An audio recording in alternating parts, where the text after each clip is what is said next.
a través de BI, especialista en anticipación estratégica, prospectiva y gestión de riesgos, enfocado en la arquitectura empresarial centrada en valor. Habiendo sido presentados, Eduardo, si quieres dar, comienzo con el webinar de hoy. Muchas gracias, Fabiana. Un gran saludo a todos que nos están escuchando y nos están viendo. Obviamente, esto de la pandemia nos obliga a repensar muchas cosas y entonces quiero con ustedes tomar una suerte de desafío intelectual y mental de las cosas que nos tenemos que hacer y las cosas que nos tenemos que preguntar. Vamos por ello, no perdamos tiempo. Vamos a hablar de los nuevos escenarios, pero en el futuro cercano. No es momento de hablar todavía de futuros a mediano y largo plazo, porque no sabemos cómo se van a consolidar exactamente los escenarios del futuro cercano, pero sí tenemos que hablar de estos. Acá está mi presentación, así que lo paso de largo. Nosotros usamos dos frases porque creo que son una muestra de lo que está sucediendo hoy en nuestra vida. A la izquierda tenemos el desafío, futuro, incertidumbre y cambios. Esto es lo que nos va a pasar, esto es lo que nos está pasando en este momento. Y entonces, nuestra reflexión es la siguiente. Si no nos anticipamos al futuro, deberemos vivir en el futuro que otros construyan para nosotros. Dicho en otras palabras, vamos a tener que sobrevivir en el escenario que el entorno nos imponga y no el que nosotros deseamos. Cuidado con esto, porque así vamos caminando hacia el futuro. Pero entonces, lo que voy a hacer con ustedes es preguntas, inicialmente preguntas. Los nuevos interrogantes que tenemos hoy aquí son los siguientes. En términos de acción, ¿cada uno de nosotros sabemos qué debemos hacer a partir de mañana a lo largo del tiempo futuro? ¿Tenemos conciencia de eso? Pero cuidado, aunque sepamos eso, tenemos que preguntar también cómo manejamos esto que hemos llamado la inacción premeditada. No es inacción por dejar de hacer, sino es inacción pensada y valorada y planificada estratégicamente. Tenemos claro qué no debemos hacer, pues sería contraproducente para nuestras metas. Una tercera pregunta. ¿Sabemos qué debemos tratar de impedir que ocurra a partir de hoy porque sería sumamente grave que eso ocurriera? ¿Tenemos claro esto? Otra pregunta. ¿Sabemos qué debemos tratar de hacer y de lograr que ocurra digamos, en términos de oportunidades? ¿Sabemos lo que son aprovechar y sabemos el costo de desaprovechar oportunidades? Y por último, ¿tenemos idea de cómo vamos a tener que gestionar los riesgos y nuestras propias organizaciones a futuro? Tenemos que resolver estas dudas, tenemos que darle solución a estos interrogantes. Pero sigamos. Si es que logro, ahí está. Entonces, por ejemplo, les voy a presentar a ustedes solo 5 de los múltiples escenarios que seguramente se van a dar, y en cada uno de ellos yo he puesto algunas variables que tenemos que considerar, no son todas.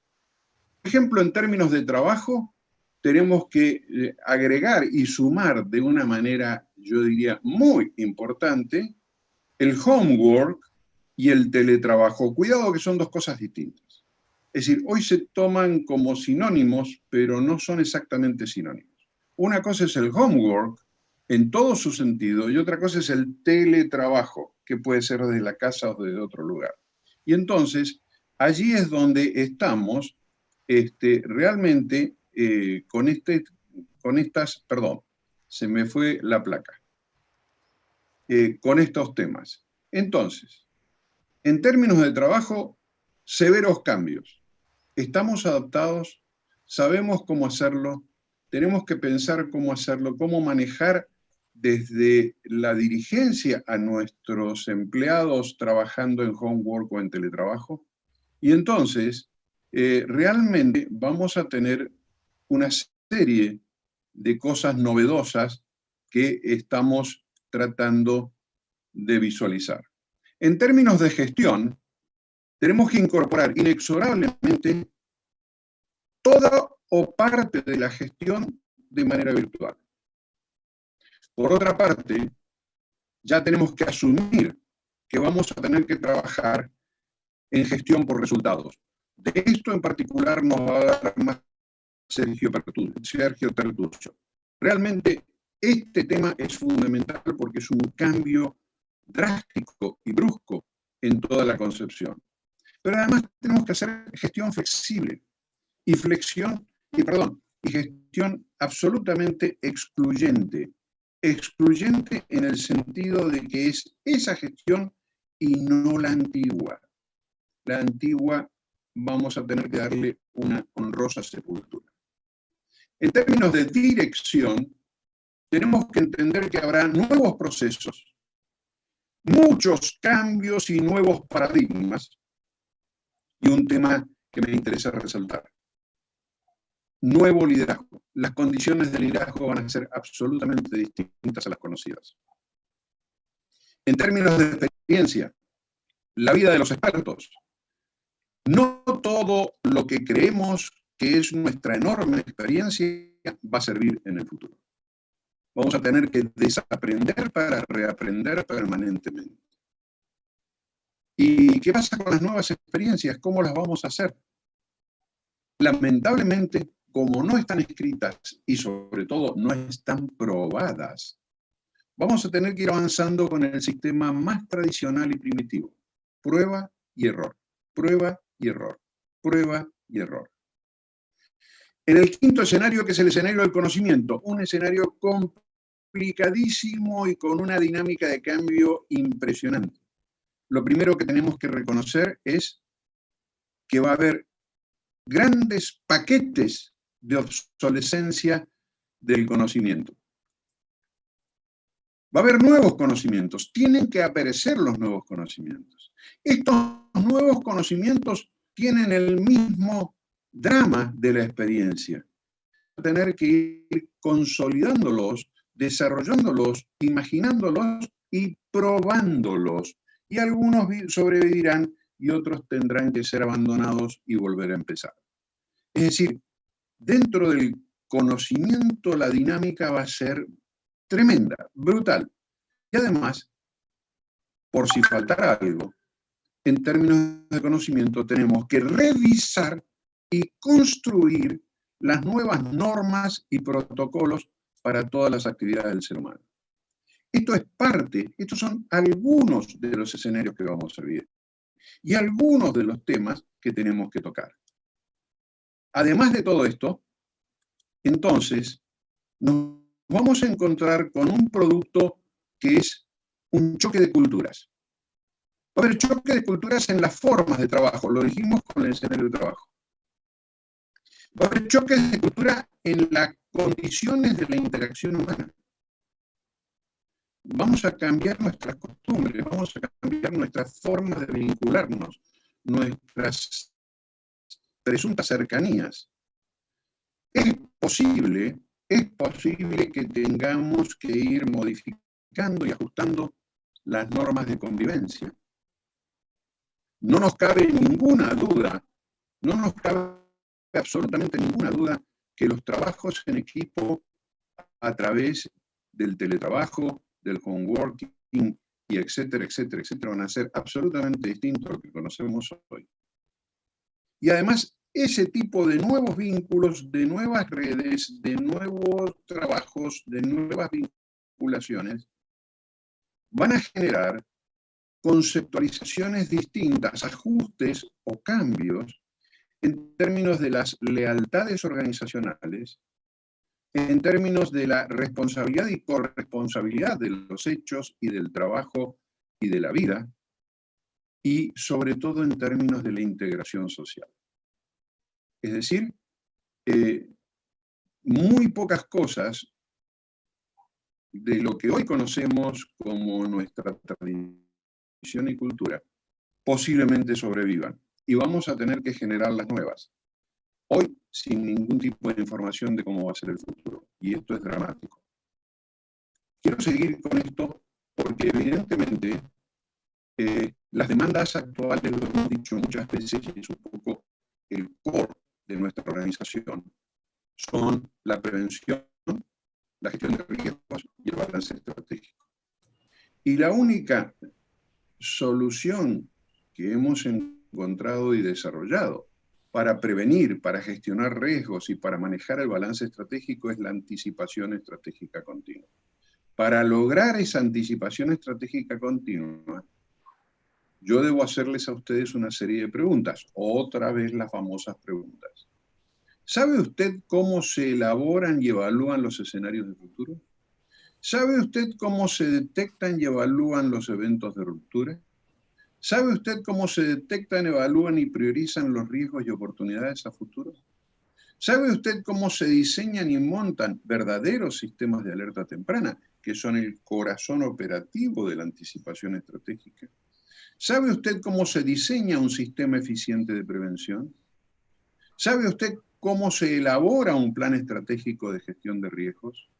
Bien, el futuro, la gestión, la dinámica de las organizaciones e incluso de las familias van a pasar por buscar respuestas eficientes y concretas a estas preguntas. Estas son las preguntas de todos los días, porque además si las hacemos hoy y no las volvemos a hacer dentro de un mes o 2 meses, corremos riesgos. Porque la dinámica de cambio, la dinámica de la vida, la dinámica del mundo que va a recomenzar, va a ser de tal magnitud que las cosas hay que estarlas revisando, supervisando y actualizando permanentemente. Pero por favor no desesperen, porque hay respuestas para todo esto. Realmente el trabajo que hemos hecho en nuestros grupos es muy interesante perdón, se me fue uno, y también muy concreto. Nosotros hemos acuñado este concepto de anticipación estratégica. Lo tenemos muy bien definido. Pero también sabemos cómo a nivel de empresas y de organismos públicos se pueden montar los CENAES, los Centros de Anticipación Estratégica, que son pequeños equipos de personas, no muy grandes, pero muy bien entrenados, muy bien desarrollados, muy bien llevados. Con esas dos cosas, anticipación estratégica y CENAES, podemos asegurar de manera continua que vamos a estar en condiciones de generar un eficiente sistema de prevención, una estrategia política y planes de gestión de riesgo absolutamente lógicos y efectivos, y manejar el balance estratégico con nuestros competidores. Es decir, este es el ritmo, esto es lo nuevo, esto es voy a usar una palabra que está de moda, el combo que nosotros estamos diciéndoles que tenemos que aprender a manejar. Y para ello, las herramientas están. Si empezamos de izquierda a derecha dando vuelta en este arbolito, vamos a ver que tenemos la posibilidad de hacer planeamiento estratégico prospectivo a mediano y largo plazo, pero también planeamiento estratégico prospectivo para crisis y emergencias. Podemos también hacer diseño y evaluación de escenarios a futuro y de eventos de ruptura.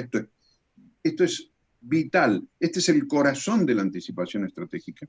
Podemos hacer la detección y evaluación de los riesgos y oportunidades a futuro. Es el camino de la anticipación estratégica. Y además, podemos manejar el diseño y montaje de sistemas de alerta temprana. Es decir, antes que pasen las cosas, hay sistemas que se pueden montar que nos están diciendo, cuidado con esto, tengan precaución. Pero además, hemos diseñado todos los procesos de análisis y evaluación de conflictos y de conflictividad social. Todos los análisis y evaluación de las percepciones de los actores. Esto es, y lo que voy a decir ahora para ir terminando, son elementos cruciales en la pandemia y la pospandemia.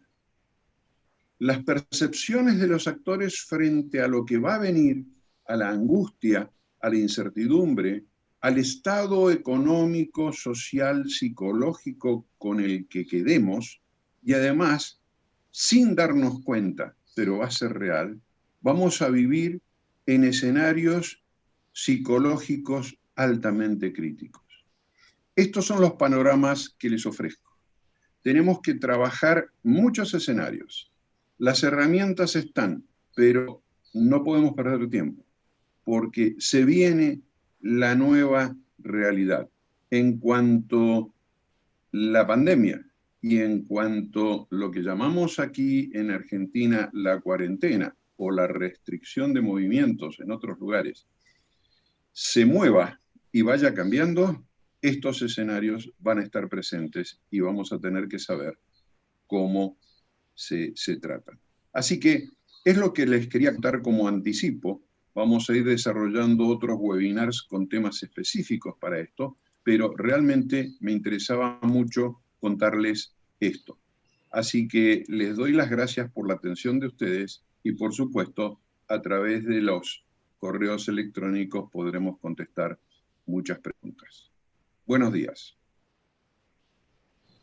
Muchas gracias, Eduardo. Siempre es un placer escucharte, la verdad, y compartir con nosotros, que compartas con nosotros tu experiencia. Vamos Gracias. entonces a escuchar ahora a Lucio Henao, que también es un especialista en el tema. Hola Lucio, ¿qué tal? Bienvenido. Hola Fabiana, muy buenos días. Voy a esperar que poder compartir la pantalla. Se te habilitó para que puedas... Y muchísimas gracias a todos. Hoy continuamos con el tema de los escenarios de corto y más o menos cortísimo plazo. Alrededor de lo que estamos viviendo y alrededor de lo que somos. Voy a empezar mi presentación para ir más rápido porque solamente tengo 15 minutos. Entonces, empezamos de la siguiente forma. Vamos a hablar de escenarios posibles. Post-crisis, post-COVID-19, después de mañana, muchas cosas, después de que pase todo esto, con la idea de buscar la estrategia en la crisis global y en un paso y una oportunidad que tenemos en nuestro planeta Tierra de tener madurez global. Les habla Lucio Mauricio Henao Vélez, ya me presentó Fabiana, muchas gracias, de Proceres Prospectiva Estratégica y de la organización Prospectiva. Para iniciar un pequeño concepto, el pasado es único y no lo podemos cambiar. Y ya no podemos hacer nada sobre él. En cambio, el futuro es múltiple y lo podemos construir y podemos hacer muchas cosas. Nos enfrentamos a algo bien interesante que es hablar del futuro, investigar el futuro, pensar el futuro, sabiendo que el futuro no existe, pero que es el único parte donde podremos nosotros en el futuro actuar y desde hoy es lo único que podemos nosotros influenciar. Ya no podemos influenciar el pasado, por lo tanto vamos a hablar de un futuro y ese futuro hay que mirarlo múltiple y vamos a hablar de escenarios. Hace 2400 años Sócrates nos alertaba acerca de la forma más profesional de mirar el futuro.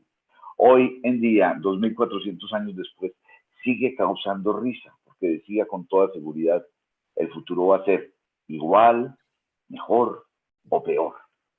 Y esto es lo más profesional que podemos tener, y es la aproximación mejor cuando tenemos incertidumbre y complejidad a la carta. Por lo tanto, vamos a hablar de escenarios. Un escenario en forma técnica es realmente una imagen del futuro, allá en el 2022, allá en el 2030, allá en el 2050, solamente podemos imaginar el futuro.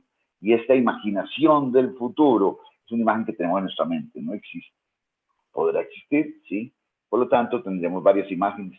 Conformamos varias imágenes y después damos en forma lógica, en forma coherente y en forma creativa, sobre todo, las formas como desde hoy, desde la situación actual, desde esa sinergia que traemos desde el pasado, cómo lograr esa imagen del futuro. Para esto, entonces, vamos a hacer un pequeño acercamiento en un contexto planetario. Esta metodología de escenarios está inspirada en la previsión y en la prevención y ayuda a reducir la incertidumbre y ganar claridad en forma más rápida, a obtener mayor información, a poder nosotros enfrentar un futuro con información, dado que no existe, solamente tenemos información del pasado. Por lo tanto, para tomar decisiones enfrentamos una mayor información. Lo segundo es que el status quo, el negocio actual, la situación que en este momento tenemos, para poder preservarla tenemos que imaginarla en el futuro, cómo sería preservada. Y también para asegurar la capacidad de actuar. Nosotros tenemos, lo único que podemos hacer es actuar. El resto lo pensamos, lo recordamos, lo añoramos, pero el actuar es lo único evidente. Pero esa evidencia podemos asegurarla, generando una capacidad de anticiparnos, generando una capacidad de prever, generando capacidades de poder enfrentar diferentes opciones de futuro que vayan apareciendo, porque el futuro nos va apareciendo, ¿sí? Si no lo anticipamos, va a ser sorpresa. Si lo anticipamos, vamos a tener por lo menos una idea a qué nos enfrentamos. Y por último, aumenta la agilidad y la capacidad de respuesta. Y es muy importante hoy en día, nos decían, ¿qué es lo más importante hoy en día? Ser capaz de ser flexible, tener una gran capacidad y una gran agilidad para ser flexible. Y esto se aumenta mediante procesos de escenarios, mediante procesos de previsión y anticipación y de prevención. Parodiando, no parodiando, sino recordando un gran prospectivista, él decía que el crear escenarios es un arte de conversación estratégica en las empresas, en las organizaciones, en los estados, en las ciudades, y que es clave. Vamos entonces, como les decía, a hacer un pequeño ejercicio corto en estos 10 minutos que me quedan sobre cuáles serían esos escenarios de post-COVID o post-megacrisis o post el día después de mañana o algún horizonte algo así como año 21-22, porque como decía Eduardo, apenas estamos empezando a estudiar lo que podría ser el largo plazo, porque todo cambió. Entonces, en un contexto planetario, con información hasta diciembre 19 y desde allí hasta mayo 30 del año 2020, mirando únicamente estructuras globales. Esto es muy importante, hacer la claridad que voy a hablar únicamente de estructuras globales y esto es un ejercicio planetario. Con información totalmente validada y inicialmente un ejercicio académico práctico. ¿Por qué hacemos esto? Porque vamos a mirar primero la Tierra, el planeta Tierra, lo global de nosotros para poder desde allí individualizarnos en países, en ciudades, en muchas cosas, pero que no va a ser tan fácil por ahora, por lo menos hasta que no tengamos claridad hacia dónde va nuestro planeta. Entonces, vamos a sacar vamos a obtener 4 escenarios posibles para el famoso día después del mañana. Existen muchas metodologías de diseñar escenarios, aquí listo 8 o 9, pero nosotros vamos a tener una mezcla entre los ejes de escenarios de Paul Schumacher, el Beat Model de Pero Mystique y el Deep Side método de Lucio Henao y Proceres, con ajustes en otros tipos de pensamiento latinoamericano, en el cual Eduardo ha influenciado bastante. Entonces, esos 4 escenarios es que vamos a mirar el futuro. Si nosotros vemos solamente una cosa, entonces somos deterministas. Si nosotros vemos varias cosas múltiples, vemos varias opciones, entonces tendremos cómo enfrentar y empezar a construir y sobre todo a decidir qué es lo que queremos, qué es lo que podemos hacer. Nos basamos en un árbol lógico de decisiones para la construcción y hacemos preguntas. Si hacemos una pregunta tendríamos 2 opciones. ¿Cuánto durará todo este proceso, toda esta crisis? Que el petróleo baje, que la liquidez se agote, que no tengamos sistemas de salud válidos, que no tengamos que muchas cosas, cómo lo manejan los gobiernos, cómo lo manejan los ciudadanos, cómo lo manejan las empresas, las organizaciones, los más poderosos, cómo lo manejan. Si lo manejan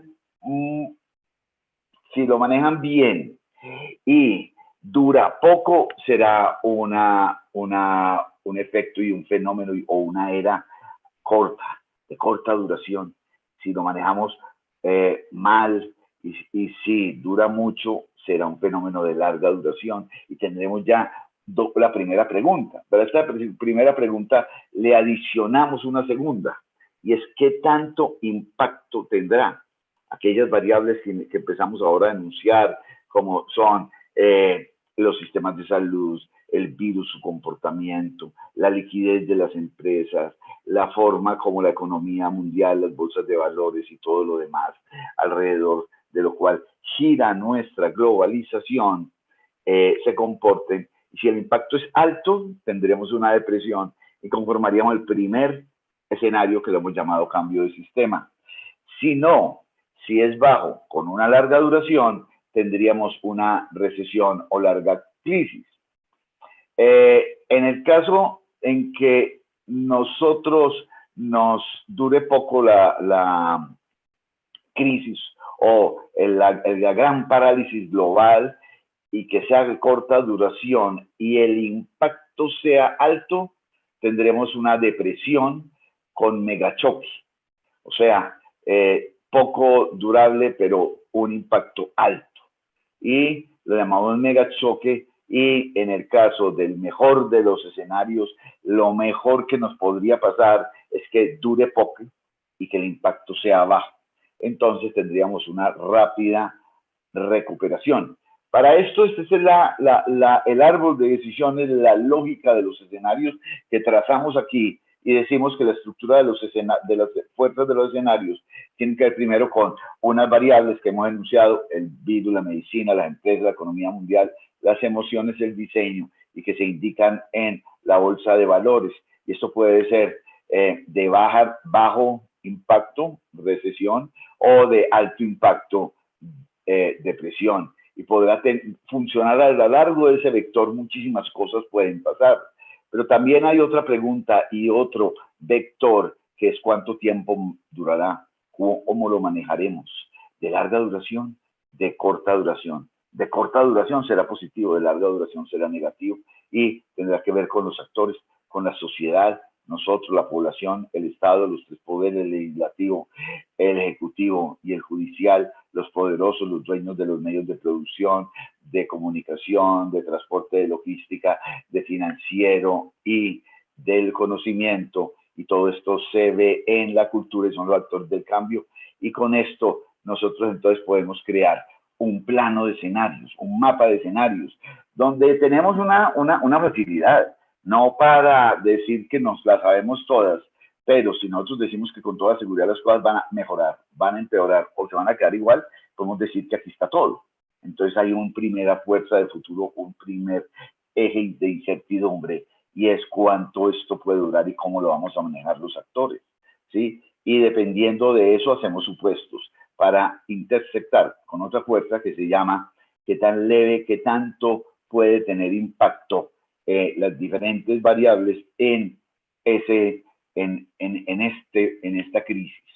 Entonces, vemos 4 escenarios, uno lo hemos llamado rápida recuperación, y la rápida recuperación pues, será el mejor de los escenarios. En él, el virus no va más, la medicina y la vacuna están allí al orden del día. Los sistemas de salud y la cantidad de médicos y la cantidad de conocimiento fueron suficientes. Las empresas no perdieron mucha liquidez y por lo tanto permanece una liquidez en el sistema. La economía mundial se recupera rápidamente. Algunos dicen que a partir de diciembre, otros que a partir de enero, febrero, pero se recuperaría rápidamente. La sociedad sería muy optimista y habría enfrentado en conjunto todos los actores un orden. Y el gobierno sería total, para todos, solidario y universal. La situación de la población, además de optimista, es de felicidad o de contento. Pero existe un segundo escenario donde cruza el impacto leve de la recesión, pero con los actores no somos capaces de manejarla en la forma más eficiente o interesante, y entonces sería una larga crisis. Y esa larga crisis sería, el virus lo contenemos, pero demasiado tarde.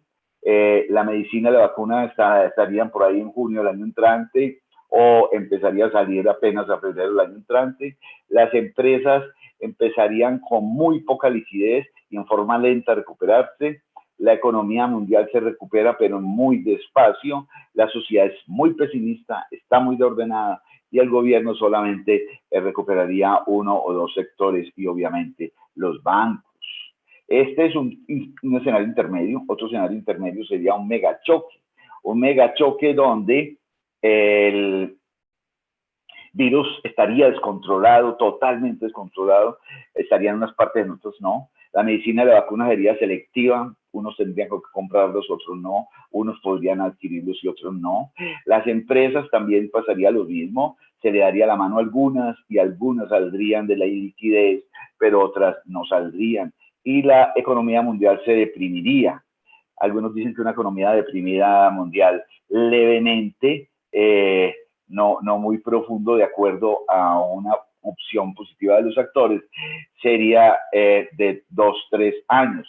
Sería una sociedad muy pesimista, en desorden, y el gobierno trataría solamente de alcanzar a intentar cubrir garantías fundamentales.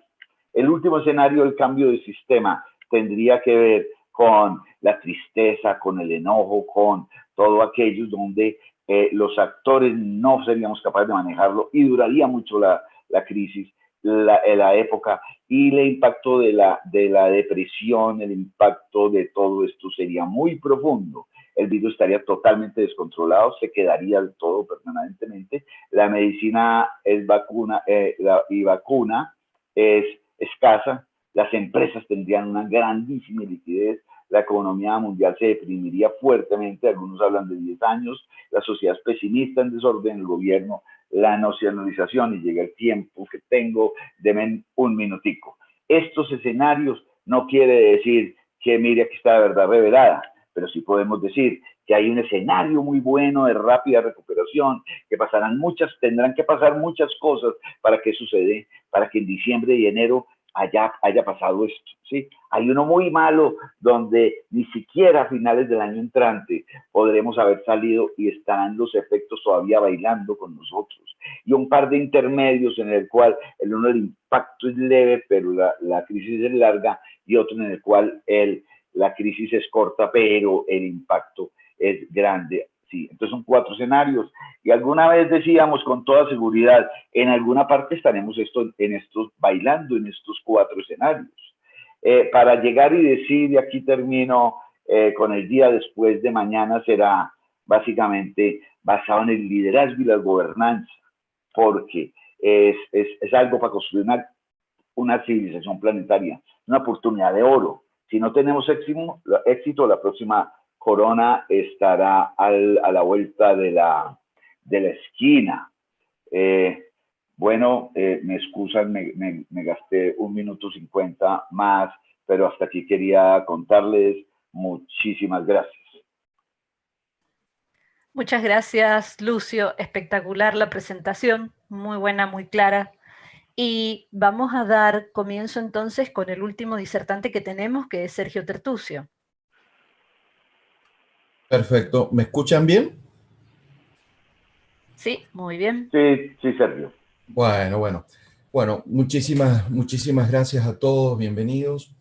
Y bueno, me toca el gran honor de poder cerrar el trabajo de hoy, luego de la presentación de Eduardo y de Lucio, y en donde queremos recalcar qué temas debemos tener en cuenta en cuanto al homeworking desde una necesaria mirada integral.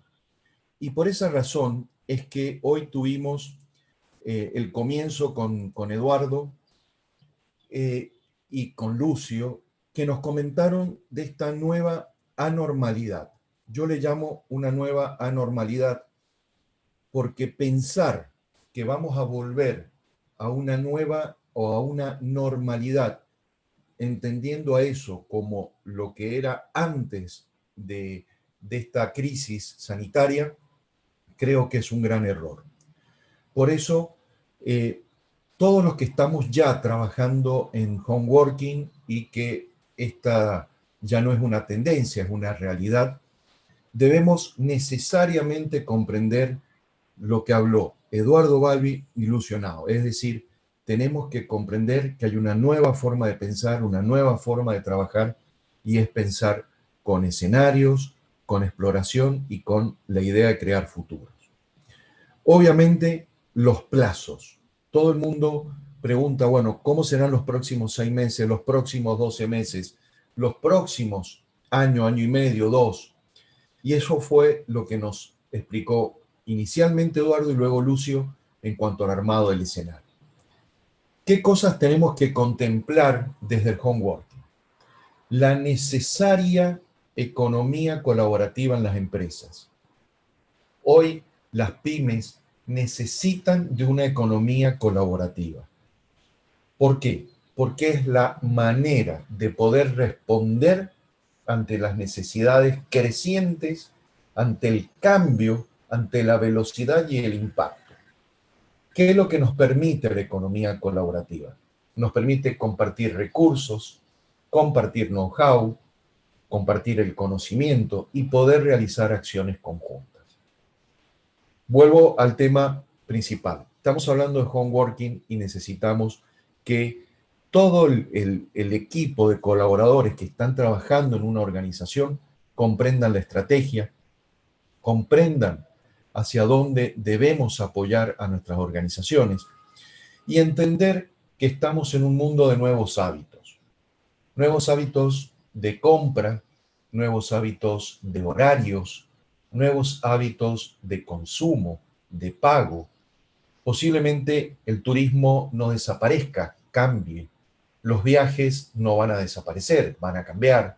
El turismo, la hotelería, la forma de entretenernos, el ocio, el azar. Si ponemos en juego todas las variables, vamos a entender que hay nuevos hábitos. ¿Cómo debemos, desde el homeworking, atacar cada uno de estos desafíos? Desde el diseño, a través de procesos ágiles. Estamos hablando de innovación, de creatividad. Y dijo algo recién Lucio que creo que es muy importante. Está bien que pensemos, que hagamos escenarios, pero tenemos que ir a la acción. Y eso es fundamental, ir a la acción. Desde el punto de vista comercial, seguramente ya estamos empezando a ver grandes cambios. Seguramente aparecerán segundas y terceras marcas, envases más reducidos, venta en partes, plazos especiales. Hay algunas ideas que estamos viendo de ventas futuras, es decir, te lo entrego hoy, págamelo después.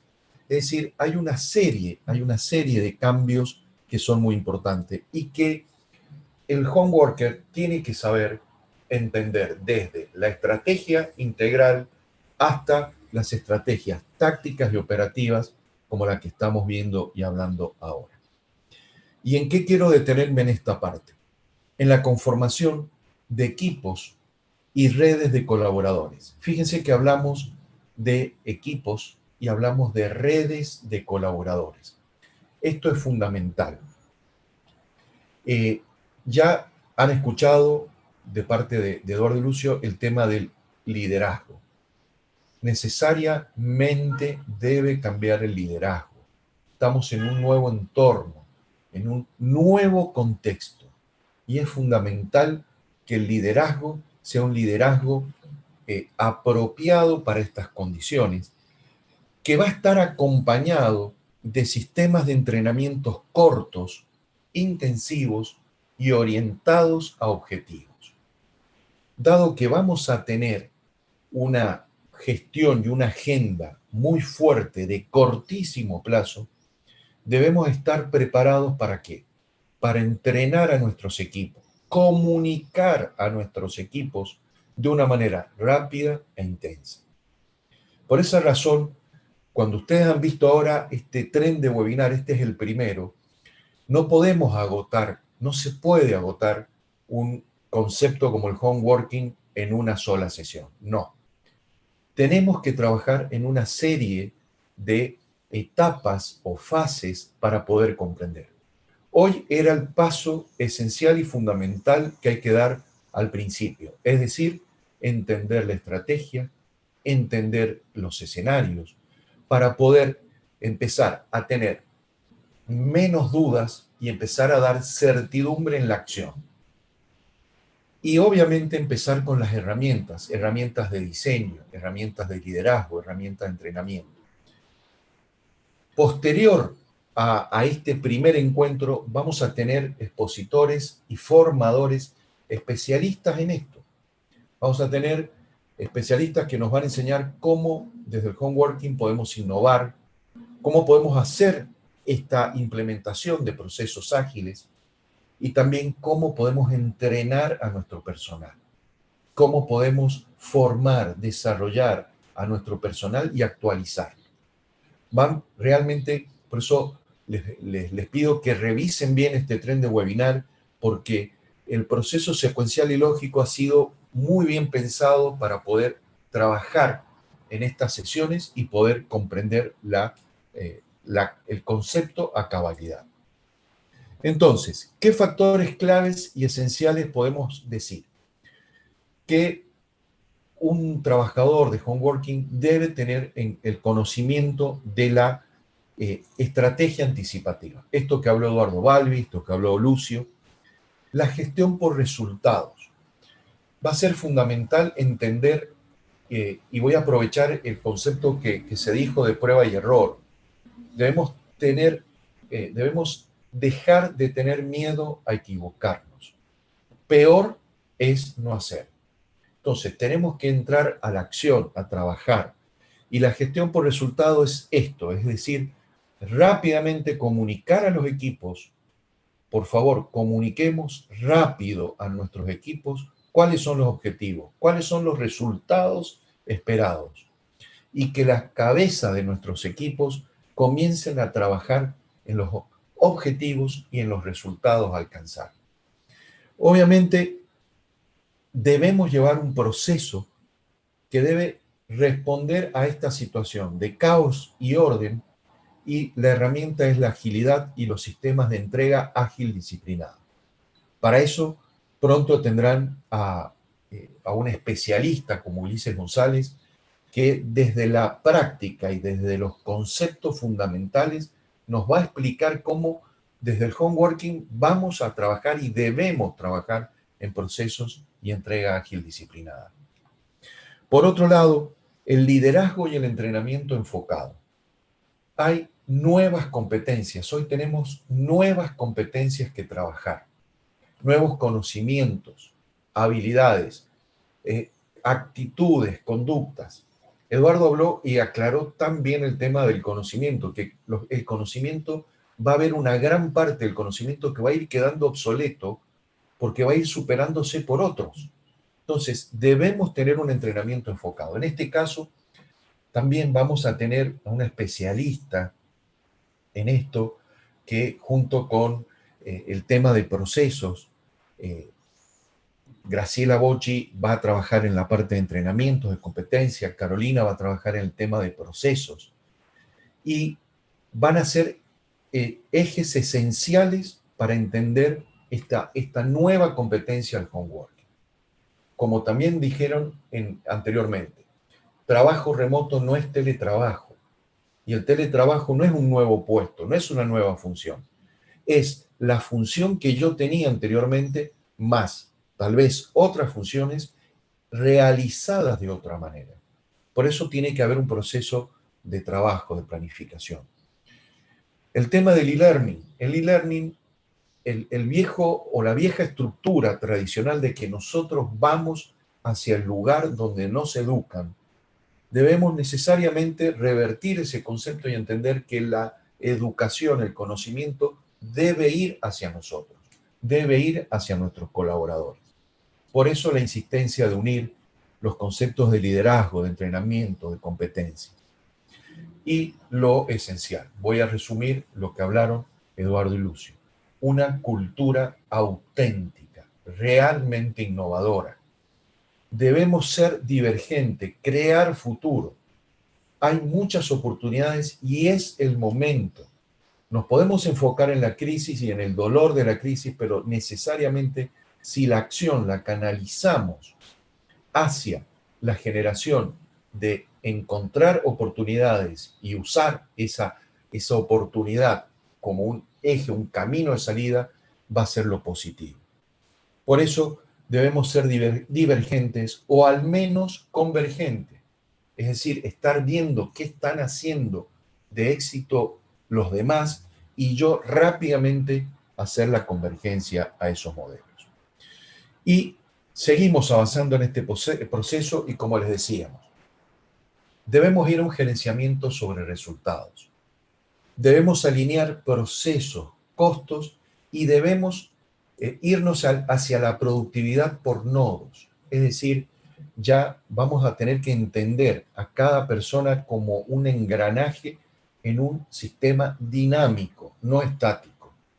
Por lo tanto, ya hoy somos todos partes de redes y ya todos somos nodos que forman parte de esas redes. La empresa tiene que ser una gran red, un gran nodo que trabaje y articule todo, con una cultura digital auténtica y un factor humano enfocado en los resultados. Vuelvo al tema, la comunicación es fundamental, comunicar, hablemos con nuestros equipos, generemos instancias para poder comunicar los objetivos, los resultados que queremos. Es la única manera que el home working tenga éxito, que el teletrabajo tenga éxito, que haya comunicación, objetivos claros, que sepamos que esos objetivos, si no funcionan, como sucede en la innovación, no todos los proyectos tienen su impacto. Entonces, tenemos que estar preparados para este proceso de cambio de prueba y error. Un cambio de management profundo. No esperemos, por favor, volver a una normalidad, entendiendo la misma como el modelo anterior. ¿Por qué? Porque van a haber más variables no controlables, menos variables vamos a controlar nosotros. Por lo tanto, vamos a estar en un ámbito de incertidumbre permanente. El cortísimo plazo nos va a encontrar con una mayor oferta, más competencia para un menor poder adquisitivo de la demanda. Y esto es clave también para entender. Vamos a tener que saber detectar intangibles para lograr productos y servicios tangibles. Esa es la empresa o la organización de éxito. Y un proceso recurrente de desaprender y aprender. Una gestión profesional del conocimiento. Por eso quiero ya, estamos terminando con el tema del tiempo, quiero que comprendamos bien que trabajábamos o veníamos trabajando con modelos en donde la información proveía o se formábamos información a través de datos indispensables, pero que realmente hoy necesitamos, y reitero, Eduardo y Lucio nos han explicado muy bien cómo debemos generar escenarios para ver datos probables, cómo mantener esa gimnasia, para tener esta preinformación que sumada a la información nos va a poder permitir la anticipación. Y de nuevo, para accionar, ¿para qué? Para realizar ajustes internos y además poder lograr la acción de provocación externa. Con esto quiero dar ya la finalización a esto, principalmente por el tema del horario y porque seguramente pueden haber muchas preguntas. Y quiero finalizar con este tema de la comunicación. Por favor, el homeworking necesita mucha comunicación. Esta comunicación tiene que ser ordenada, tiene que seguir un proceso. No podemos trabajar de forma desorientada. Por lo tanto, hay que necesariamente seguir los procesos que hemos dicho en estos webinars de trabajar cómo llevar adelante el homeworking a través de procesos ágiles, de comunicaciones efectivas, de definición de objetivos, de trabajar por resultados, de tener siempre el escenario de anticipación en nuestra cabeza, cómo ser diferentes. Y como dijo Lucio, es decir, acción, acción, del pensamiento a la acción, de la acción al pensamiento, y ese es el nuevo orden en el cual estamos y seguramente estaremos en los próximos meses y años. Así que de mi parte, yo les agradezco muchísimo y bueno, quedo a disposición, como creo que Eduardo y Lucio también ya están, ya los veo, para las preguntas, las respuestas que ustedes tengan a todos nuestros interrogantes. Yo, Fabiana, voy a dejar de compartir pantalla, así ya quedamos habilitados para poder ver el tema de las preguntas, ¿no? Listo. Gracias entonces, Sergio. Vamos a empezar entonces la sesión de preguntas. Acá todas las dudas que tengan, es bueno que las compartan. Así aprovechamos a los ponentes que hemos tenido hoy día, que la verdad que un enfoque muy interesante y muy apropiado para lo que estamos viviendo. Acá Norberto nos dice que él agregaría el concepto de articulación colaborativa. Sí, ¿Sí? totalmente, Fabiana. Creo que la palabra articulación es una palabra hoy clave, porque cuando hablábamos de los engranajes en una organización, es justamente en un modelo o en un formato de home worker, es justamente lograr lo que dice Norberto, la articulación colaborativa, cómo estos nodos articulan en una gestión de red. Uh-huh. Acá César nos pregunta cómo motivar la iniciativa autodidacta en el e-learning. Bueno, como les decíamos, César, ¿no? Sí, César Augusto. César. Como decíamos, César, es fundamental comprender que vamos a tener que hacer un trabajo fuerte de entrenamientos cortos, intensivos y orientados a resultados. Cuando la gente comprenda y vea que esos entrenamientos en e-learning, ese autogestionamiento del conocimiento, se aplica y da resultados, es la principal motivación que tiene la persona.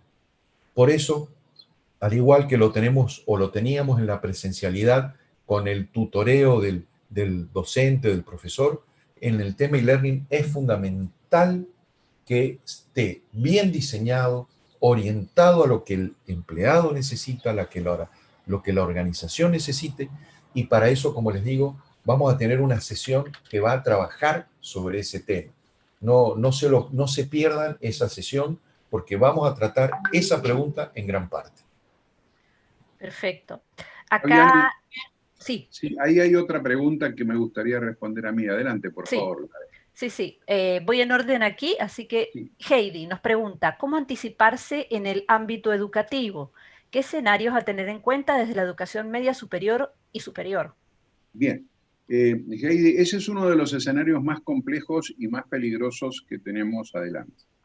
Y lo voy a decir quizá con un tanto de crudeza, pero creo que es así.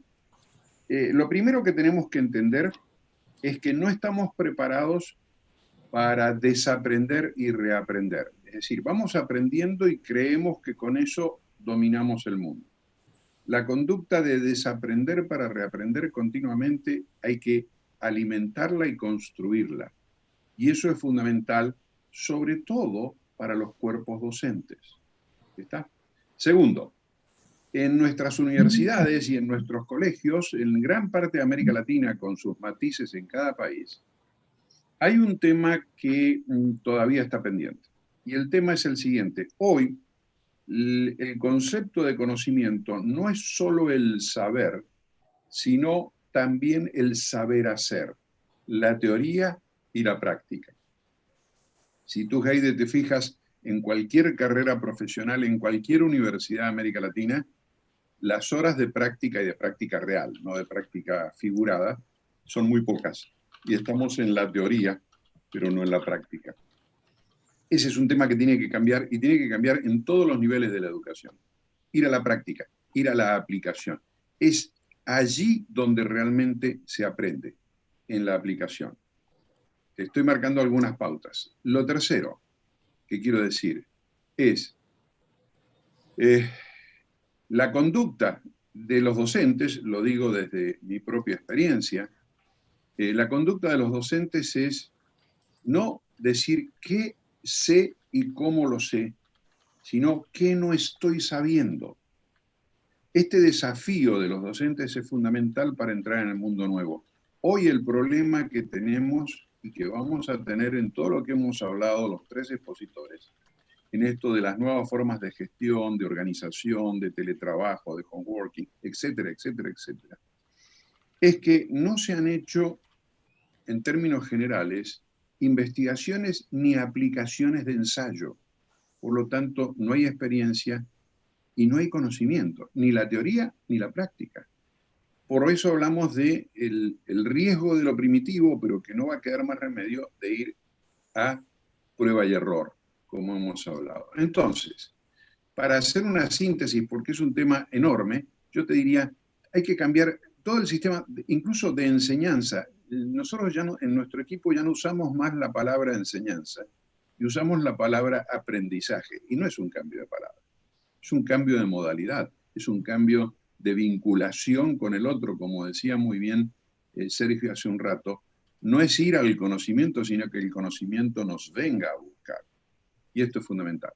Termino con esto porque es un campo enorme, pero hay muchísimo. Ese es uno de los escenarios más complejos que tenemos y más difíciles de manejar. Gracias, Adelante, Eduardo. Tenemos una consulta acá desde YouTube que nos hace Marta Jaramillo. Ella pregunta, ¿con estos procesos se debe incluir inteligencia emocional? ¿Ustedes qué creen? Muy buena pregunta. Yo diría que deberíamos avanzar. He leído mucho la inteligencia emocional y la he estudiado mucho, como otros planteos, pero quizá de manera coloquial voy a decir que hay un libro que a mí me impactó mucho, que es La inteligencia genial, que es el estudio de las 7 inteligencias que manejaba Leonardo da Vinci. Y yo creo que ahí es donde tenemos que ponernos para entrar en este nuevo mundo. Parece mentira, pero Leonardo da Vinci marcó 7 pautas, o más que marcó, las ejercitó. Es decir, los reconstructores de su historia las han reconocido. 7 inteligencias que son fantásticas, porque van desde lo concreto y lo científico hasta el mundo de las emociones y las percepciones. Entonces, allí eso podríamos hacer, Fabiana, un webinar de las 7 inteligencias de Da Vinci, porque es un tema que lo vamos a necesitar y mucho. Pero respondo desde ese punto de vista. No solo a la inteligencia emocional, sino la inteligencia de la destreza, la inteligencia de la clasificación, la inteligencia del reconocimiento. Hay una serie de inteligencias que hay que desarrollar y que hay que hacer trabajar al cerebro humano, que es fantástico. Adelante. Gracias. Bien, acá hay otra pregunta que nos hace Noemí. ¿Cómo podemos dar un seguimiento efectivo a los equipos de trabajo sin ser persecutores? Voy Lucio, a conectar y le paso la palabra enseguida a Sergio, porque Sergio habló mucho de un tema así. Y quiero decirles que yo estoy hablando no de teoría, sino de experiencia.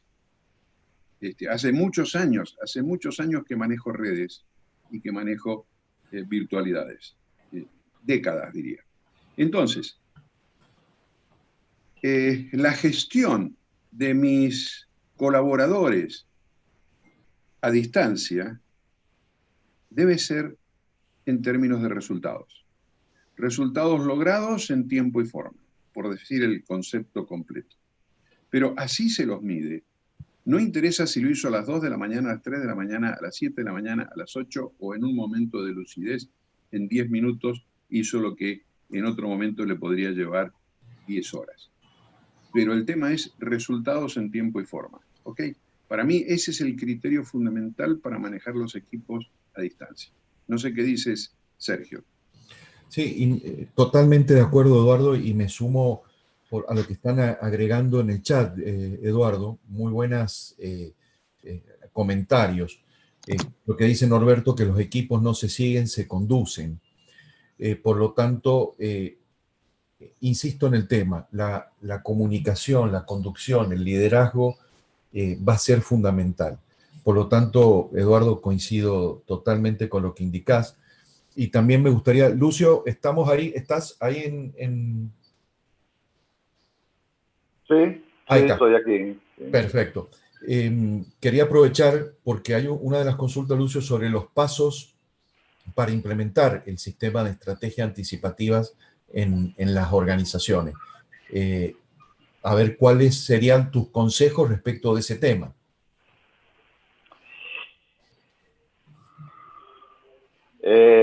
Sí, mira, lo más importante, y tú lo has hablado, es el trabajar por resultados, trabajar por objetivos, pero nadie podrá trabajar por resultados u objetivos si no tiene un primer e inicial enfoque por problemas.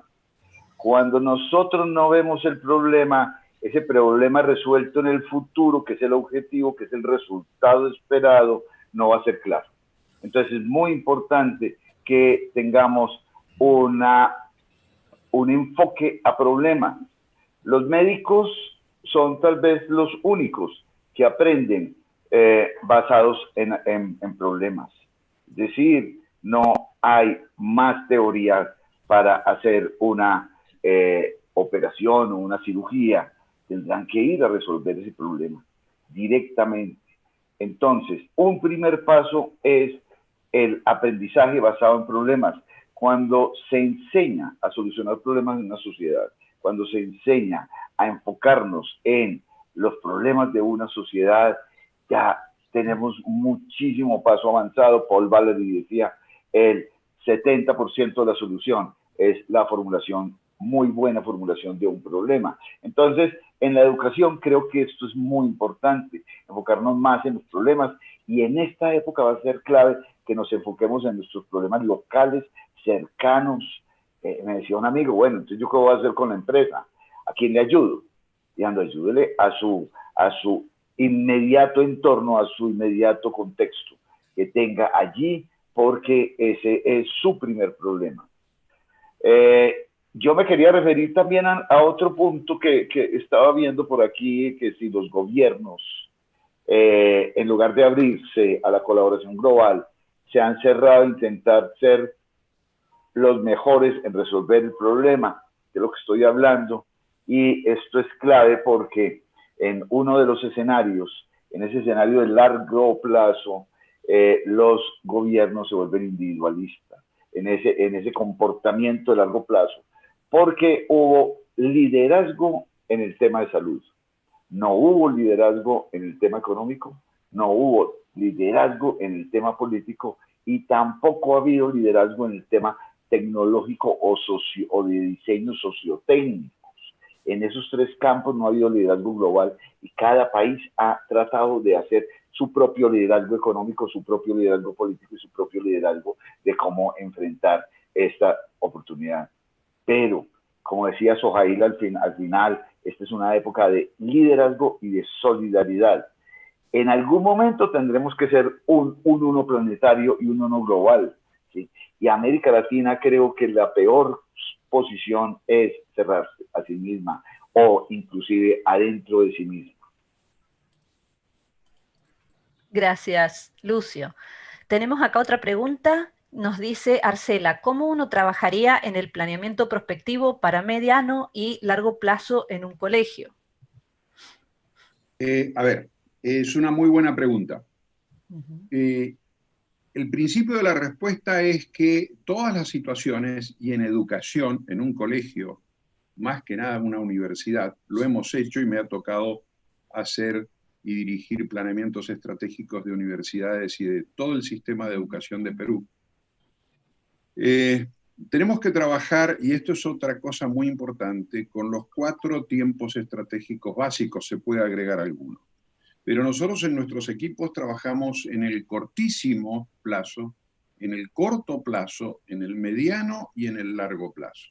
Es decir, un buen planeamiento estratégico tiene que considerar todo eso, porque es más, cuando salgamos de la pandemia, vamos a tener que hacer cosas en el cortísimo plazo, pero que son buenas para el cortísimo plazo, pero no son buenas para el mediano plazo.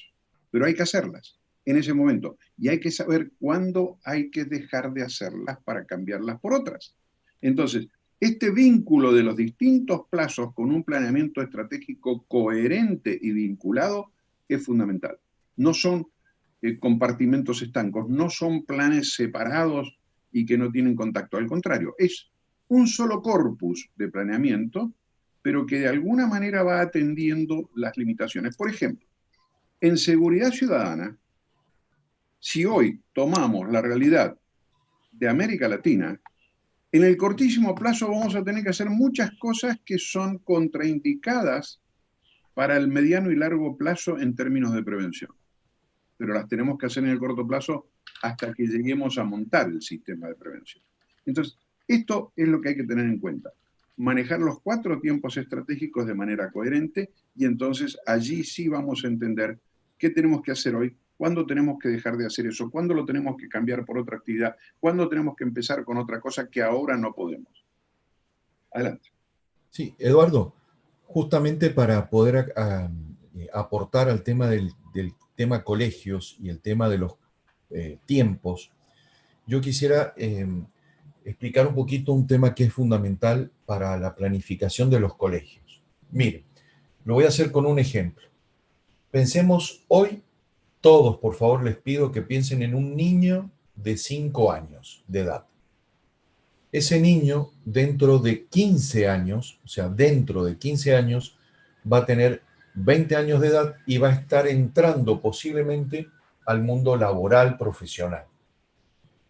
Piensen que dentro de 15 años, seguramente va a ser menos, pero piensen que dentro de 15 años vamos a estar en un mundo de drones, inteligencia artificial, machine learning, realidad virtual, realidad aumentada, impresión 3D, nanotecnología, biotecnología. Por lo tanto, nosotros hoy no podemos pensar en una educación tradicional. Tenemos que trabajar la brecha tecnológica, digital y de pensamiento. Me sumo a lo que dijo Eduardo, me sumo a lo que dijo Lucio de un aprendizaje basado en problemas. Necesitamos enseñarle a los chicos, a nuestros niños, a nuestros hijos, a nuestros jóvenes, a resolver problemas complejos. Y eso, el colegio tiene esa gran responsabilidad. Los colegios tienen esa gran misión que es ir formando a los niños en esta suerte de formación y desarrollo, pero vuelvo a insistir, es un cambio radical en la forma de trabajar. Perfecto, vamos a responder las 2 últimas preguntas que tenemos. Tenemos una aquí en YouTube. Nos pregunta Marta, ¿qué tipo de líderes son los que necesitamos? Bueno, a ver, un viejo paradigma de liderazgo que está resurgiendo nuevamente es a través de una conceptualización, una especie de definición de liderazgo. Y entonces, en esa definición decían, el líder no es el que manda o impone, sino el que con sus actos gana voluntades. Y creo que ahí está la clave. Es decir, y esto lo tenemos que entender desde un sentido ético del liderazgo. Es decir, el liderazgo no lo impongo, no lo compro en el supermercado, no me lo da nadie excepto la gente que se vincula conmigo, que me reconoce como líder. Lo dejo ahí porque creo que ahí tenemos que pensar lo que es un líder.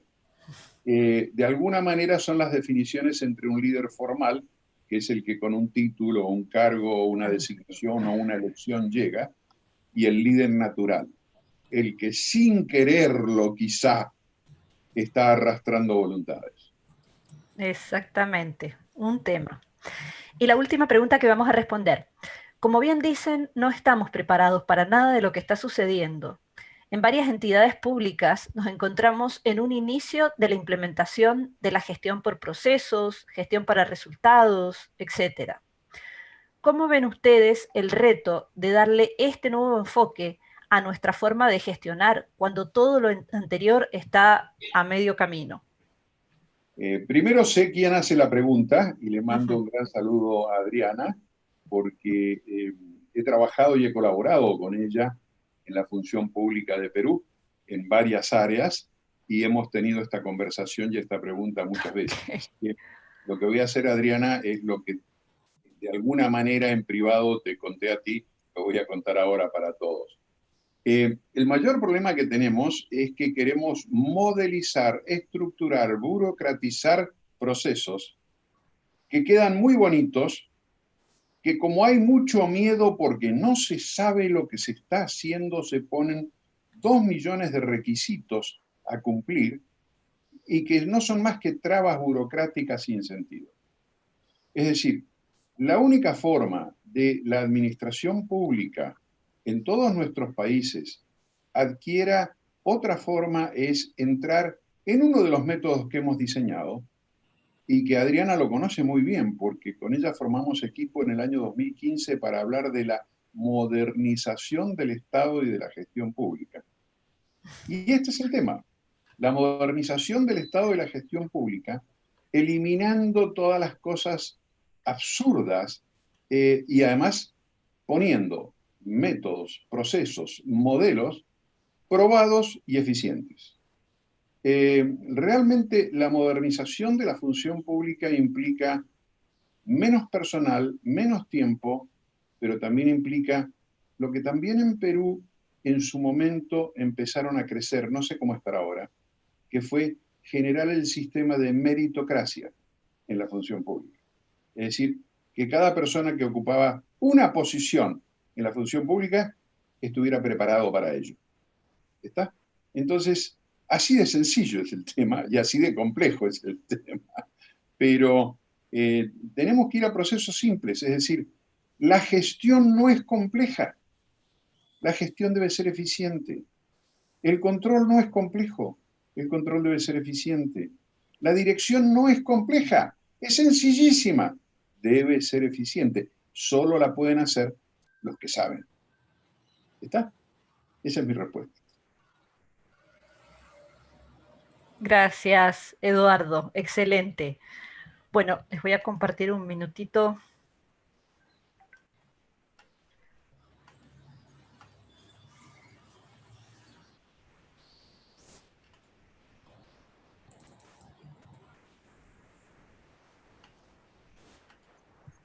Bien. Les voy a compartir entonces un poco explicándoles en qué vamos a trabajar próximamente. Nosotros vamos a iniciar, hoy día hemos iniciado con un tren de webinars. Este tren de webinars, apuntando al homeworking, lo hemos hecho, como comentaba Sergio, una serie de presentaciones o una serie de webinars justamente porque es un tema muy amplio y no lo podemos abordar en un solo día. Con lo cual vamos a estar trabajando en lo que es el análisis de los escenarios, que eso lo vimos hoy día. Próximo sábado vamos a estar trabajando en lo que son las competencias del home worker, o sea, qué es lo que se empieza a identificar como necesario para poder abordar, para que ese trabajo que se hace desde la casa realmente no sea lo mismo que hacíamos en el trabajo en la oficina o en la empresa, pero nada más que en el escritorio de mi casa, sino realmente poder trabajar con ese enfoque de trabajo remoto.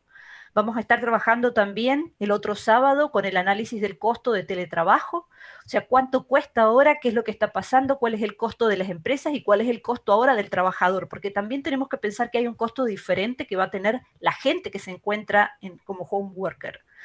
Vamos a abordar también de la mano de nuestro experto tecnología, Ulises, herramientas tecnológicas y agilismo. O sea, ¿qué es lo que podemos usar? ¿Cuáles son las mejores herramientas? ¿Cuál es el enfoque ágil para entrega de resultados? ¿Sí?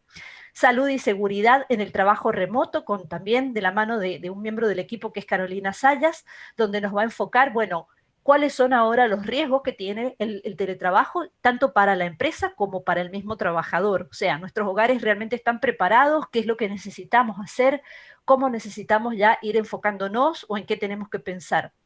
Y por último, también nos va a volver a compartir, va a estar con nosotros Ulises, comentando cómo se lideran equipos remotos. Algo se trabajó en este webinar, cómo realmente controlar, hubo una pregunta incluso interesante, cómo ser realmente cómo controlar a ese equipo sin perseguirlo, sin perder el control, asegurándome que los resultados se obtienen en forma precisa y a tiempo. Así que estos son los temas que vamos a estar tratando. El tren de homeworking lo vamos a estar proyectando, lo vamos a estar manteniendo los días sábado, ¿sí? El próximo webinar que estamos teniendo va a ser el de Graciela, el otro sábado, como les dije, con las competencias del homeworker. Y recuerden, entonces, nosotros estamos trabajando en nuestra página ya con el blog, con artículos de interés, de los temas de actualidad. Recuerden también que tenemos abierto el canal de televisión, donde volvemos a proyectar los temas que hemos tratado en los webinars. Pueden volver a repetirlos, si entraron tarde, tuvieron algún problema, se lo perdieron o quieren simplemente profundizar algún concepto, pueden acceder desde ahí. También estamos trabajando ya con algunos cursos. Estamos próximamente al lanzamiento de la segunda edición del curso de anticipación estratégica y gestión de riesgos. Estamos terminando la primera edición. En breve estaremos para junio. Estimamos que vamos a estar lanzando la segunda edición del curso. ¿Sí? Este es un curso donde ya vamos a profundizar cómo trabajamos con distintos métodos, distinto tipo de herramientas para hacer justamente este análisis, determinación de escenarios, cómo se hace la apuesta por un escenario en particular, cómo voy construyendo medidas, qué herramientas uso, qué son los CENAE, los Centros de Anticipación Estratégica, cómo gestiono los riesgos, qué medidas pongo. Así que los invito a todos a seguirnos desde la página, a seguirnos desde YouTube, seguirnos por todos estos webinars. Muchas gracias, espero que hayan disfrutado. Hemos tenido 3 excelentes disertantes. Chao a todos, que tengan un excelente sábado, un excelente fin de semana y esperamos verlos próximamente. Gracias, Fabiana. Saludos a todos en todo Muchas gracias. Saludos a todos, muchas gracias. Hasta luego. Sergio, Eduardo, Fabiana, gracias. Saludos desde Panamá, saludos para Bolivia, Ecuador, Panamá también, Argentina, México, toda la gente que nos ha estado acompañando desde los distintos países de Latinoamérica. Saludos, muchas gracias. Bye.